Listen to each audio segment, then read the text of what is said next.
Welcome to Season 2 of the Strain Podcast, a Southgate Media Group production, where we talk all about Guillermo del Toro's horror fantasy series, The Strain. We are currently covering the series' second season on FX. I'm your host, Blaire Knight Graves, Director of Social Media and Associate Editor from TVBinges.com, and with me today is Kyle Tremblay, the Editor-in-Chief at TVBinges.com. You can find us on Twitter at BlaireLovesTV and at KyleLovesTV. Remember, both Kyle and Blaire have an E at the end. And you can also follow this podcast Twitter handle at @TheStrainPod. Hi, Kyle. How you doing today? Oh, Blaire, I am going through great lengths to acquire a sniper rifle, laying the perfect trap, setting myself up in a window, and then horribly missing the shot. How are you?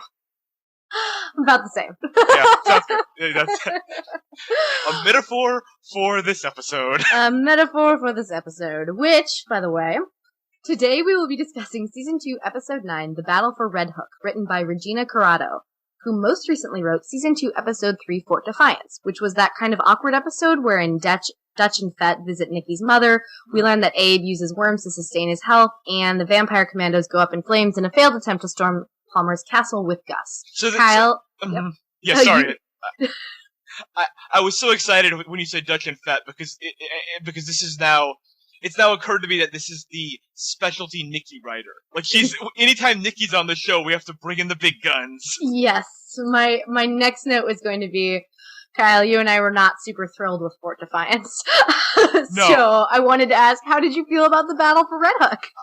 My intro might have been a little bit harsh. I thought this episode did a lot of big things well. I think anytime The Strain, and this is, if anything in my analysis of the show has been consistent, it's anytime The Strain reduces its scope and focuses on an action set piece, the way that, obviously, Creatures of the Night, the episode that we both hold up as our favorite, did, it's a good thing. Like, basically, anytime The Strain can shear off these sort of shaggy edges and just focus on a single event, it's by default going to be better than The Strain on most weeks. Having said that, for an episode titled The Battle of Red Hook, about a battle, with an idea behind the episode as awesome as the idea behind this episode was, they did about as poorly as they could at delivering on what should have been a slam dunk backboard breaking idea. Like, they did a barely acceptable job of getting by with an episode idea that should have been an absolute home run. So, yeah. I totally agree. I found it very interesting, though, because a lot of people who were tweeting along with our Twitter handle @TheStrainPod last night were comparing this episode to Creatures of the Night, and sure. I can understand where you would make those similarities. As you said, it's like sort of this insular story where everything's sort of tightly kept together, and you don't really have to reach far and wide and, like, have to believe all these things are all happening at the same time because we are forced to be in one time frame. Which works to a degree in this episode. But then, as you said, there's this battle that doesn't really come off as a battle. It has this really big hype speech from Justine Feraldo, which I did really like that Loved. Hype speech. But then kind of nothing happened. It was the most anticlimactic episode I think I've ever watched of The Strain. First of all, battle in quotes. Because the battle itself took place over about 20 seconds of screen time. And it seemed like The Strain ran out of money midway through this episode. And just completely bailed on action set pieces, and maybe the context of this has set my expectations unrealistically high, because when I think battle episode now, I think Watchers on the Wall and Hard Home of Game of Thrones. That's what I was thinking about too. Right, because that show has redefined what a sort of fantasy battle set piece is. And what it is now is basically like a Lord of the Rings movie. Like, it's like a TV battle set piece. If you're going to devote an episode to it the way that Game of Thrones has now, it has been redefined. And so it becomes really noticeable when a show just does not have the resources to put it together. And it ends up coming off like this, where we see about, again, like 30, 40 seconds of action, and then the power gets turned on and everyone melts, and that's it. Like, there was no like widespread chaos that you would expect. Like, I was really expecting a full on like slaughter. And I was expecting more human victims, right? Like, there should have been. What this should have been is the humans get slaughtered, and then as the battle's looking grim, Nora finally gets the lights on and saves everyone. It shouldn't have been such a rout for the humans, because it seemed like the humans were holding their own. And Nora turned the lights on very quickly. And also, the vampires did a really poor job of fortifying those lights, considering that it was the key to the whole battle. Like, it seems like they should have had half their army protecting the light switch, and or just destroyed the light switch entirely. Like, all Nora had to do was flip one lever and the whole battle was won. They had 12 vampires there that they had to kill. It wasn't like, if you recall, they walk past, F shoots a bunch of them because he's suddenly very good at shooting, which does not work out in his favor later in the episode. He kills 12 of them pretty quickly with Fett, and then they go and they try to turn the lights on, and then F leaves, despite telling Zach, "You will always be by my side." He immediately leaves Zach with Nora and Fett. Yeah. Sorry. That in there. I loved that, by the way. I loved F. That's at least the fourth time he's done that, by the way. He's given Zach a big speech and then immediately left him, to the point where I don't think that's a mistake by the show. I think the show is doing that intentionally. Right, to show how bad of a father. Yeah, he's a horrible father. Yeah. But no, I mean, I think that you're making the right comparison. I think that the one thing that you have to think about, however, with, obviously many varied differences between Game of Thrones and The Strain, budgets notwithstanding, is also that the cast of Game of Thrones are all trained in combat, and I don't know that the cast in The Strain is trained in combat. No, I'm going to go ahead and say no, although we should point out that Walder Frey is a cast member of both, and therefore does just fine with his combat scenes. Although The Strain is yet to give him a crossbow. Mistake. It's true. But yeah, I do want to touch on something that you mentioned, which was my favorite part of the episode, which is that F, with a pistol or any kind of handgun, is a 100% headshot master, but with a sniper rifle against a stationary target from about 40 yards away, misses completely. He's like my Fallout 3 character who had really high pistol skill, but no sniper rifle skill. Wow, that's a really great way to put it. Thank you. Everything is video games. Yeah, it just, there was the sort of amount of ridiculousness that we expect of The Strain. I did appreciate that things, even though they didn't get half as chaotic as they should have, still got fairly chaotic. Yes. Again, this episode had such a great idea behind it that it really, literally couldn't fail. The idea of a battle between the vampires and the humans occurring in the streets, the idea of Geraldo giving the Kevin Kline an Independence Day speech, all of that is going to work. That idea cannot fail. It's just The Strain did everything they could to make it as ineffective as possible, so it only, kind of worked. Right. I mean, I think, going back to what I said earlier, there wasn't a resolution. It was just everything kind of is exactly the same as it was before by the end of it. And that's not what you want at the end of a battle. Maybe they lost 20 vampires and maybe 3 people. Yeah. But what would have been an effective end to battle sequence would be, yes, they're happy to see each other, but maybe they're all beaten and ragged a little bit, and there are dead people all around them, and there's somebody on the ground crying over the body of their fallen police husband, or something like that.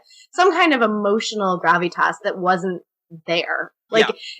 They're just, it's all this build up to literally nothing happening. And I mean, part of that, I think, is that we wasted screen time on F and Eichhorst and Satrakian, going off on their own little battle. Wait. You're gonna talk about wasted screen time, and it's not about Dutch and Nikki?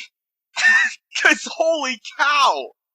Holy cow! There was a very special episode of Saved by the Bell within this episode of TV.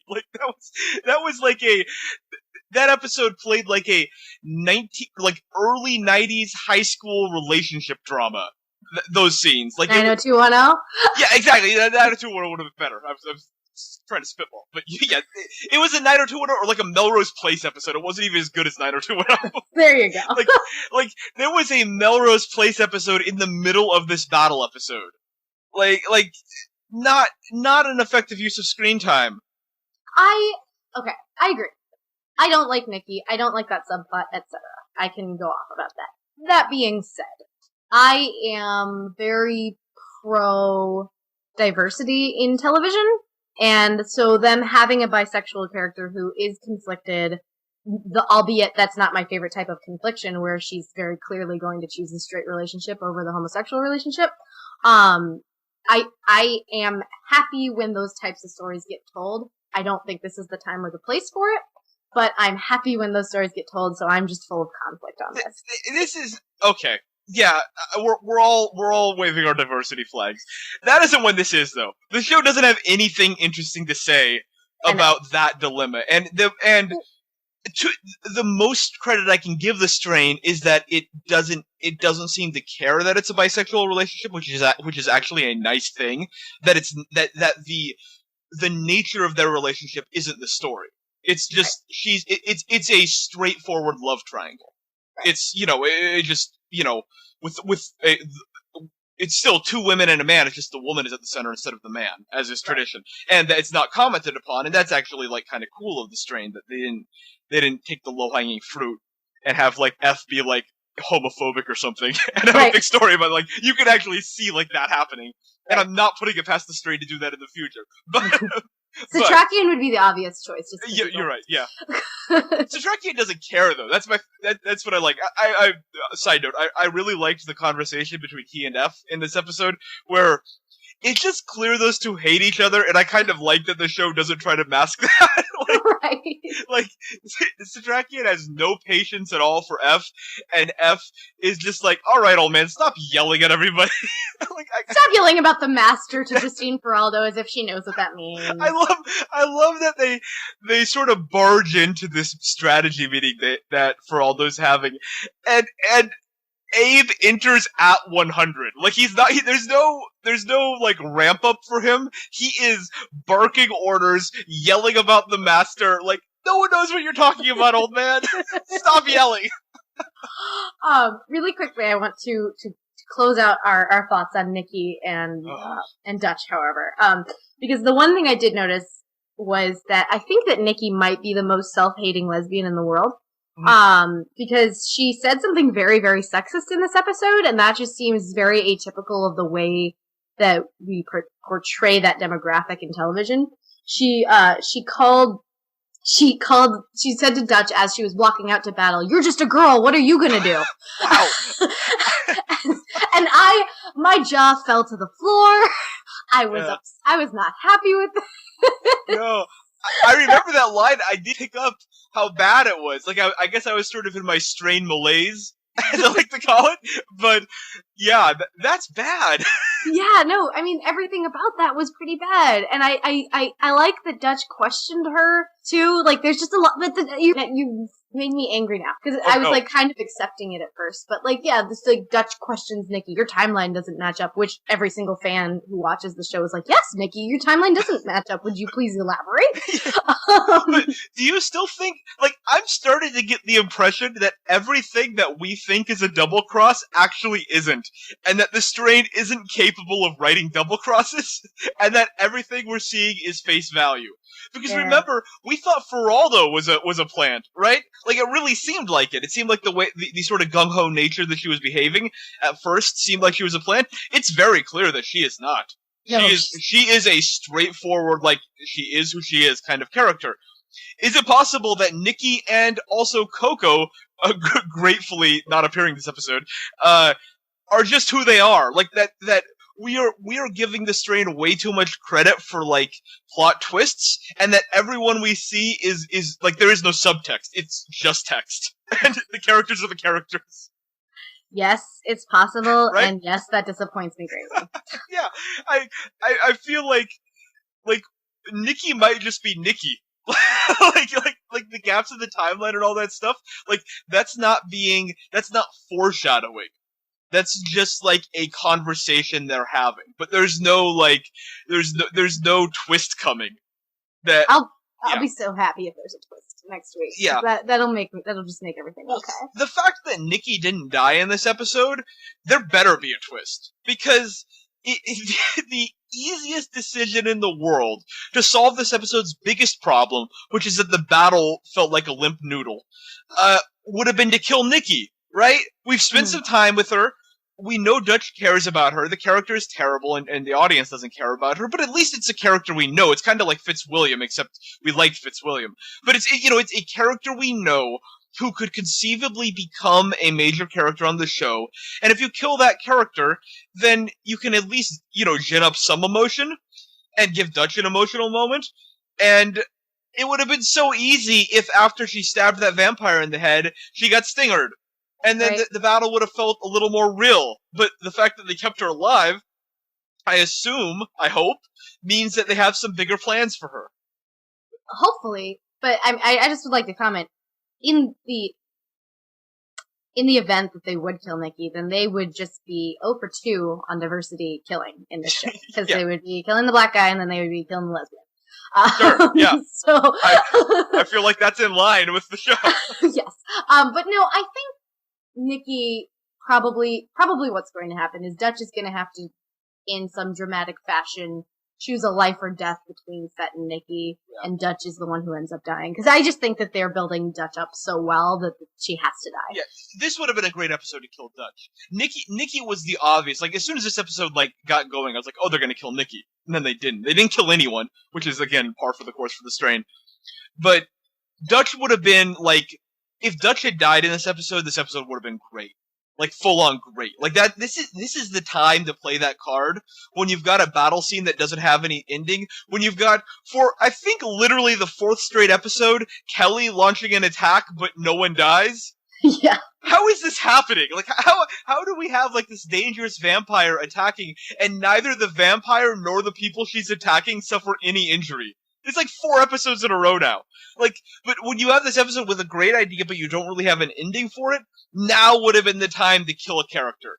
Now would have been the time to play that card so that you can turn, what was, a sort of good/mediocre episode into a great episode. They're not going to get a better time to kill Dutch in this episode. Yeah, and whether it was Dutch or not, there wouldn't have been a better time to have fallout. Yeah. To have actual things happen in the world that have a permanent effect on everybody else. Well, who would have been another great great candidate for death would have been Frank Kowalski. Yeah, I really thought he was gone. The police captain who was helping Justine Feraldo. Yeah. Who, by the way, we talk about Hank the Tank on our Grimm podcast, which is called Monroe's Comfy Sweater, but there's now Frank the Tank, I think, on the string. So. Kowalski don't care.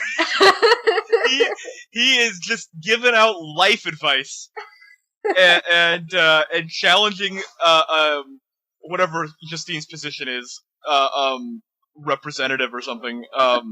It's councilwoman. She's a councilwoman. He's just challenging councilwomen.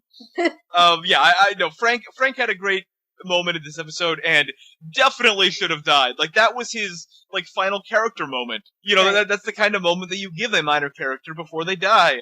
And it's just shocking to me that the Strain could have this big battle episode and not kill anybody. It's genuinely shocking. How does an episode of television do that? And it's even more sort of galling because we've done this for so many weeks in a row now. It's we have all these life and death events and somehow no one, human nor vampire, dies. That. It's hard. It's hard. It's just hard to take the show seriously. It is. My biggest struggle with this episode, I call it the deep plot, that I thought was the worst material that the Strain did in this entire episode was going back to Satrakian F and Icorst.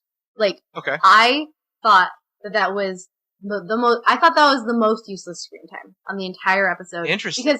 Because you can't have a battle with Icorst where he's using his German sass. Yeah. You can't have a battle with him where he doesn't get to hurt anybody. He can't just keep being used in that way. I can, if something had happened there, they had taken an arm off of Icorst, or if he had, cut F's Achilles heel or something. I'm just coming up with all kinds of terrible ways to maim somebody. If some kind of actual, terrible damage had been incurred on any of those 3 characters, and that would have been worth it. But it was just Icarus being sassy, insinuating that F is Jewish, and then getting shot and being butthurt and running away. Good summary. That was the whole scene, and it was dreadful. Like, I thought it was worse than the Nikki and Dutch material, because, like, the Nikki and Dutch material at least has, whatever, as you're like, the love triangle thing. At bare minimum, it's got that kind of 90210 dramatics. But, like, this was just like, hey, are you actually Jewish? Nah? Okay, bye. Like, that was, I really felt like completely lost as Icarus was like trying to establish that F was Jewish. Like, Icarus, we see Icarus a lot, and we've seen him in flashbacks, and we know he was a Nazi. He really tapped into that well in this one. He really did. It didn't occur to me, or it hadn't occurred to me for a while, that Icarus was still, like, super motivated by his hatred of Jews. like, I thought he had moved on to taking over the world and being the Master's right-hand man, but apparently still super motivated by the Jew hatred. Well, it's because, vampires, when they are given their own consciousness, they are, they are like what they were as people, except with the vampire element. So that would feasibly remain. But I mean, I get it for Abe. Like, we know that he's still, like, after Abe for their past together and all of that. But for F, like, it's, when Icarus kills, like, a random person, is he like, I bet you were a Jew? Like, is that what he is? By the way, in the books, F, not Jewish. No. I have no idea. Literally, I was just watching that scene going, why? Yeah, it felt like they were like, we need some more motivation for Icarus to want to kill F, because they realized that there's really no reason. I mean, I guess, like, recently, like the plague that F was going to unfurl, but that plan was thwarted. Like, it seems like it's weird that Icarus is so focused on F and not just, like, on taking over the world. like F doesn't seem like a particularly, like, exceptional threat to him. Seems like Feraldo is as much of a threat. It's like a bad representation of motivations, and I'm just gonna, like, use light book knowledge here. Light book knowledge. Again, for our listeners who don't know, who are first-time listeners, I've read the books, and Kyle reads each book after every subsequent season. Yes. So, basically, I lost my train of thought. I'm sorry. No, please. It's we get to talking about the books, and I know your mind goes blank. It's like when someone brings up Angel. It's like in your mind, I imagine it's just like flashing rainbows and hearts and. Okay, so Icarus and F. That in, by the way. The reason I know you are. The reason that the Master wants F is because F has all of this medical knowledge. He has all the CDC and government knowledge. He's the golden boy of the CDC.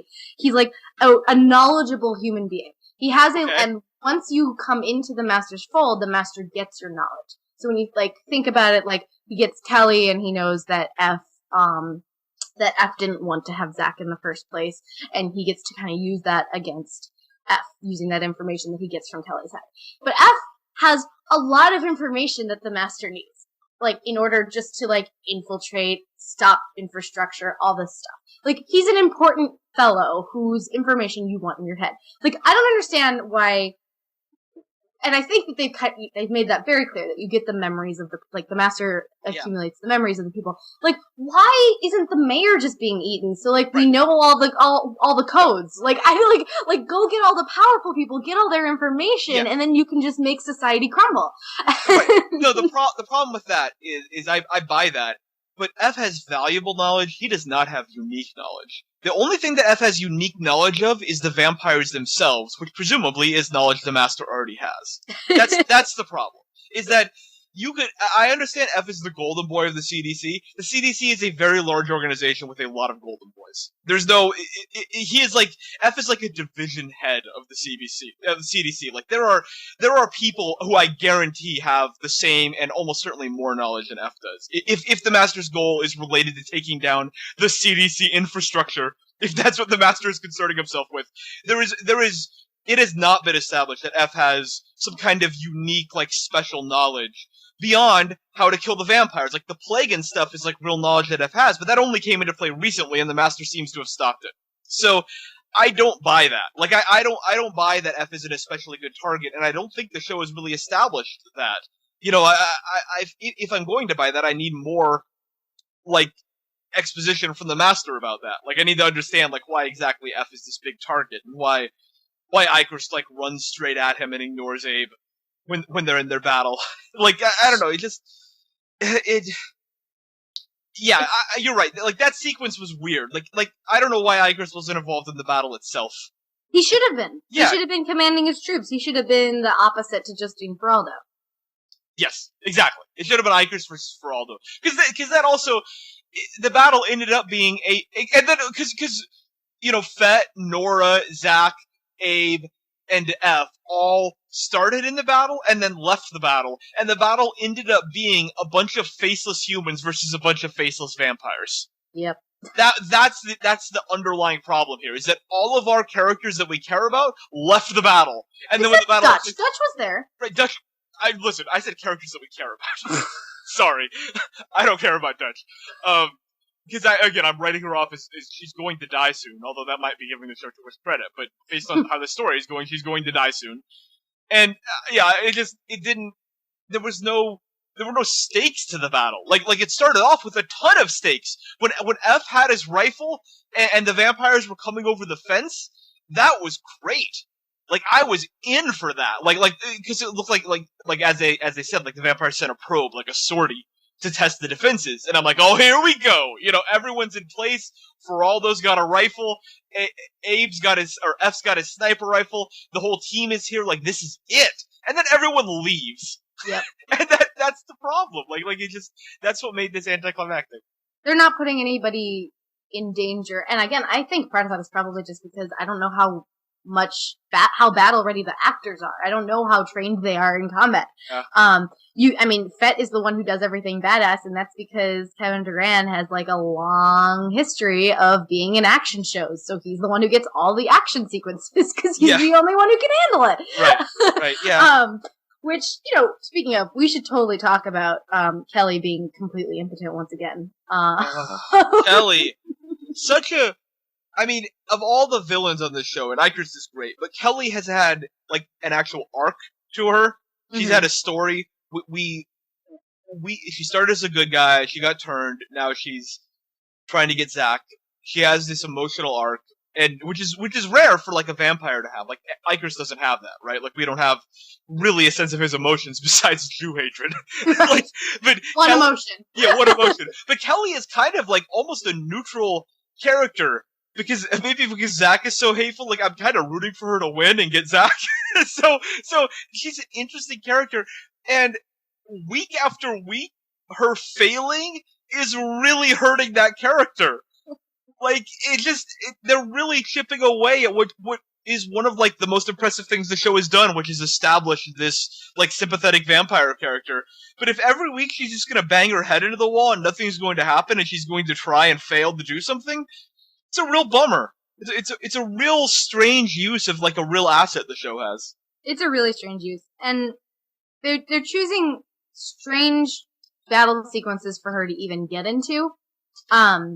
Because I thought that the whole sequence from last week where she invades and then she falls back when all of her little feeler children go dead, was sort of like cool, anticlimactic again.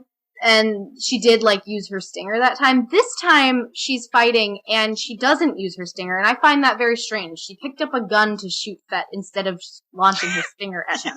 Because if she was close enough, if she'd launched the stinger, she would have been successful. Sure. Although, given the history of Stinger's missing main characters on this show, you can never know for sure. Maybe she saw all the other vampires who have had point-blank stinger shots at our main characters and magically missed, and is like, I'm gonna go with the gun. But, I tweeted that my alternate title for this episode was Failed Surprise Attack.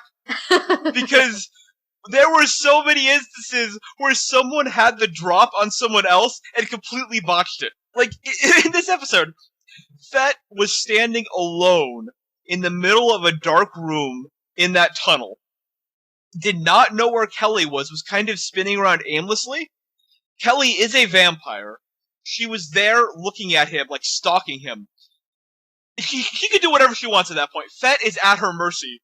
And she opts for running shoulder charge. Like, that was what she did. She ran from the shadows and, like a safety in the NFL, tackled him. She is a vampire. like, she could have launched her stinger. She could have, like, went for a bite or something. Like, you go with shoulder charge? Like, congratulations, you knocked him over. Like, that was, like... And of course, we talk about F's surprise sniper attack. Has all the time in the world to aim at a stationary target and misses completely. Like, it's just like, dumb horror movie stuff. Like, I know. You know... Well, Abe had the same problem. Like, he had a clear shot of Icarus, and he still only managed to hit him in the shoulder 3 times. You know what they say? Aim for the shoulder. Yeah, in the vampire apocalypse. When you know that shooting them in the head kills them, aim for the shoulder. Yeah, I mean, for all intents and purposes, if this show wasn't a television show, like if this show was trying to have any shred of realism, Icarus would definitely be dead, like 5 times over. Fett would be dead, and Kelly probably would have been killed when the cavalry arrived. Like, yeah. It's like the show writes itself into these corners where it has to go through such ridiculous theatrics to get those characters out alive. Yeah. And it's just like, you don't need to do that, Strayed. Like, save your action sequences, come up with ways to not put them in such, like, obvious dire peril. And then when you do put them in dire obvious peril, kill them. Like, that's the thing. Like kill, when every week the Strain plays these ridiculous cards and then takes them back off the table. Like it's like, aha, everyone's gonna die. Oh, no, just kidding, no one dies. It's like, that's every episode of The Strain. And the reason this setup was so good, and the reason that, like, despite everything, the episode worked, is that it would have been completely feasible for the Battle of Red Hook to be lost. Right? Like, the fact that all of our main characters were removed from the playing field actually made it so that it would have been, plot-wise, feasible if the vampires had won. Right. And that was, I think, very interesting, because so often it just feels inevitable that, like, our main character is going to survive, you know, such and such is going to win. Like, it just, so often you know where the plot is going, but I remember in the middle of this episode thinking, like, wow, who's going to win? Because I didn't take this as, like, a guaranteed win for the humans. Like, because this episode was kind of, it wasn't a bottle episode, but it was also, like, occurring sort of away from the main story of the season. Like, I could have seen a world in which the vampires won. And, like, Feraldo escaped, but Kowalski died, and the humans got slaughtered, and Red Hook was taken. Like, that to me was completely feasible. Yeah. To me, that was the only acceptable end. Right. Like, that's, like, I can't, it feels so anticlimactic to me, this entire episode. Because as, like, every single person that we care about did not even get a scratch on them. Yeah. Like, not a single person remotely injured, except maybe Fett's shoulder might hurt because he got knocked over or something. Yeah. Maybe his hands hurt from holding the thing. Oh, that sucks. Fett has a bruise. Fett has a bruise. Oh no, such high stakes. But it's just, I'm getting kind of tired of that. Like, I really was like, oh, this is awesome. They're gonna fail. They're gonna fail so hard. Just after, the mayor asks Justine Feraldo to, like, go and help all the Manhattanites and, like, in their Upper East Side, like, whatever. Like, just when she's the golden child, she's gonna lose this. Like, her people are gonna die. Her citizens are gonna die. Yes. Like, she might die. Like, something badass is totally gonna happen. This is awesome. Yes! Oh yeah, look at this battle. It's so good. Wait, nothing happened? Nothing happened. Yeah. Like, literally, like, there might have been 2 cops that we saw go down, but they got those vampires way too easily. And there were, like, hundreds, maybe like 1,000 vampires based on what they showed in the green, whatever eye thing. I have no idea what that's called. Heat seeker? Can they even show up in a heat? I don't even know. Like, I don't night know. vision. It was night vision glasses. So yeah, they would see it. But it's like, it looked like 500 vampires, right? That's what, and it was like 25 police officers, and then somehow Justine Feraldo is able to go safely into the streets of Red Hook and ask the people to come and help, and they are able to come and help without everybody being devoured in the middle of that process. Yes. A citizen militia Luckily, everyone in New York has guns. That well-known fact. Somebody tweeted at me when I tweeted, "Wow, everybody in New York has guns." He was like, "We know what's up in Red Hook." I was really happy about that tweet. I know you're spot on, and again, the ridiculousness of this is, so the vampires sent the sortie to test the defenses, right? That is good tactics.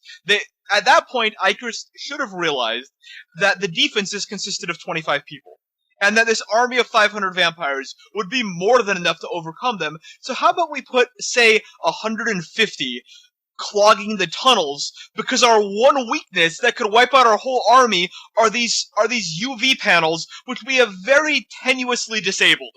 All it takes is one switch to turn them back on. How about we clog the tunnels so that there's no way a group of, say, 2 people can turn it back on? Like, how about that? Which, by the way, the UV lights don't have backup generators. Yeah. That's your biggest help. It's like your biggest point of defense, and you don't have a backup generator. Don't have backup generators, and when Icarus disabled them, did not bother to, like, scramble the cords or, like, destroy the fuse box, right? Just sort of flipped the switch and then left. And left, like, 5 vampires to defend it. It's like, it's so ridiculous. Like, that resolution to this whole thing was so dumb. You know, it should have been, it could have been so many more things. Like, I mean, we could write 1,000 versions of the battle for Red Hook that would have been imminently more satisfying than what we got. It's almost impressive how badly the Strain screwed this up so that it would just be okay. Like, it's such a great episode idea. There are so many ways to make it work, and they chose the way that is, like, scientifically the least interesting. Like, they chose the nadir. Like, this was the lowest possible expected value. And it still ended up being, like, pretty good because it's such a great idea for an episode. But it's like, man, just come on, the Strain, I want to like you so badly. I know, and that's, I feel bad. I feel a little bad for our listeners right now because we're really ragging on this episode. Yeah. But I would like to say to everybody who has stayed with us this long that the reason we're ragging on it is because for like 45 minutes this episode was really good. Yeah. And it seemed like some stuff was gonna happen. And it was like all this build up, all this tension. I was excited. I was screaming at my television. I was like, I was tweeting in all caps. Like, that's when you know I'm happy. Yeah. Like, things were looking up. I was like, oh, the Strain is doing something right. The Strain is doing something right. And then nothing. It just turned out to be like the last few episodes, which is nothing happens. That, that we ended in the same place we started. All the characters are still on the board. The apocalypse is still in the exact same stage that it was. It was never established why Red Hook in particular was I mean, I guess that's where F and their base is and all. But like, it just, we just started, we ended where we started. Yeah. And the Strain just does that too much. We have these episodes and we end where we start.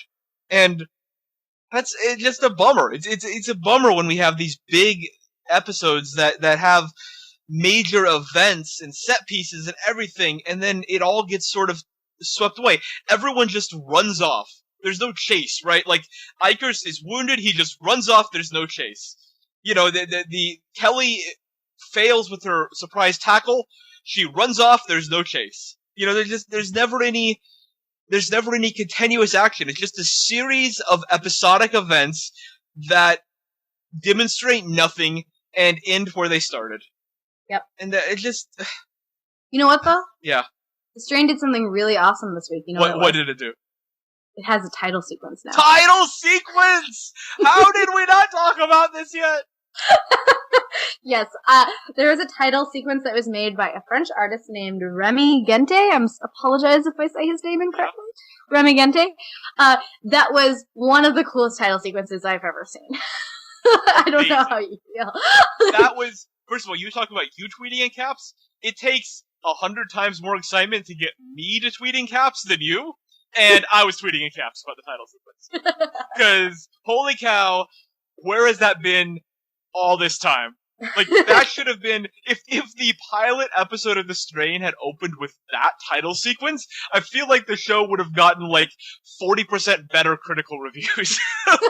Because It's fantastic, right? It's just fantastic. It's great. It's creepy. It's super cool. It's interesting. It's like everything that I want out of the show in like a 30-second title sequence. Yes, that's exactly. It was very. Like we're in this realm of title sequences right now, right? Where everything is sort of going off of that True Detective riff or the Dexter riff or like Masters of Sex. They're all doing this thing with these representations of things that happen in the show, but they're not really what's happening in the show. And it's, it's just a bunch of stock footage that's used very cleverly or whatever. And you find for the first time, I feel like in a really long time, have a title sequence that fully encapsulates what the show is about and what the story is. and incorporating its comic book origins. It's a comic, right? Like that's what. Well, it's a book and then a comic and a TV show. Right. Yes. So it's a comic.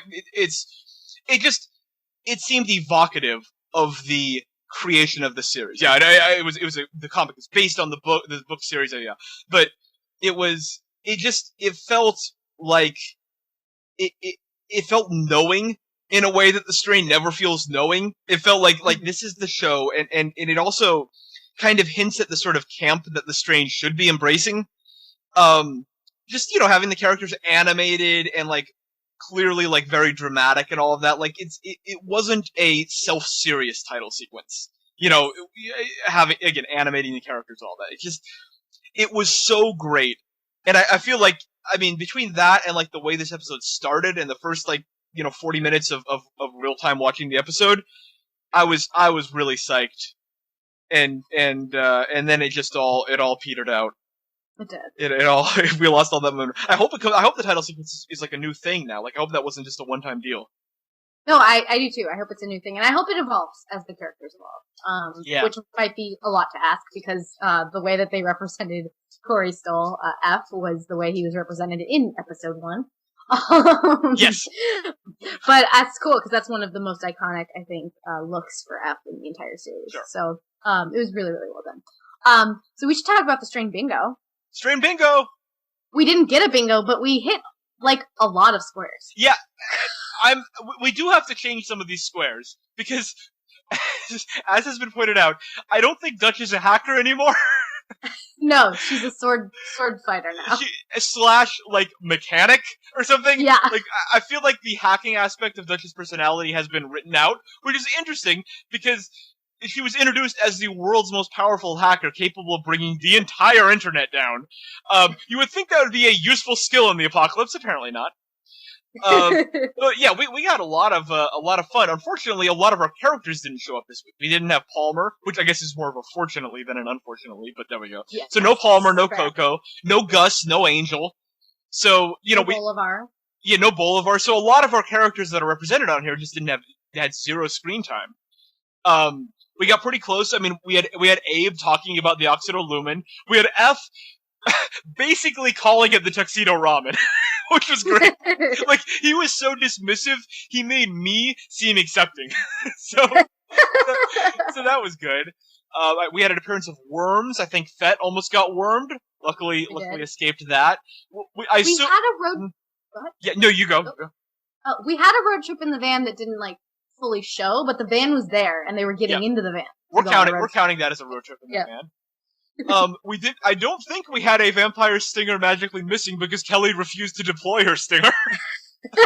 So we missed that. We definitely had Iker's trademark German sass. We did. We very disappointingly did not meet the main character death square, which I thought was a given based on the content of this episode. That would have made bingo. It would have made bingo.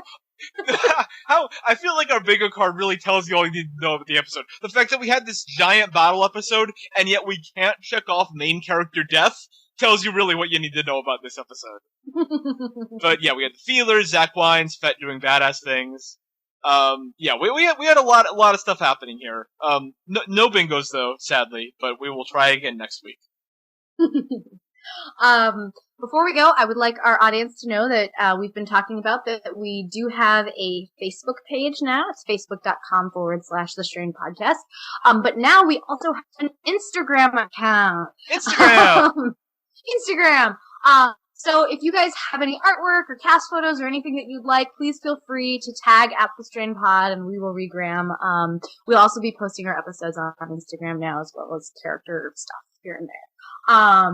And as always, remember to send us fan mail at thestrainpodcast@gmail.com. Yeah. This wraps up our 24th episode of the Strain Podcast. Before we go, I want to mention a few things. You can download and subscribe to our podcasts on iTunes, Stitcher, and SoundCloud. You can also hear all of our podcasts at our website, southgatemediagroup.com. Please subscribe to the show and rate us.